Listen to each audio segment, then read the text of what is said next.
సమగ్ర శిక్షా ఉద్యోగుల శతకోటి వందనాలు ముఖ్యమంత్రి సారు.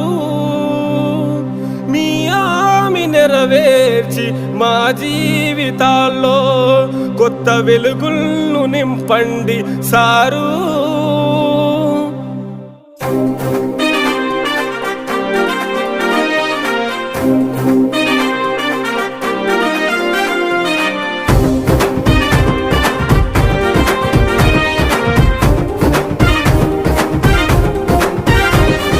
సమగ్ర శిక్షా ఉద్యోగులంతా ఐక్యంగా ఉందాము. సమగ్ర శిక్షా ఉద్యోగులంతా ఐక్యంగా ఉందాము. చావో రేవో తేలేదాకా సమరము చేద్దాం.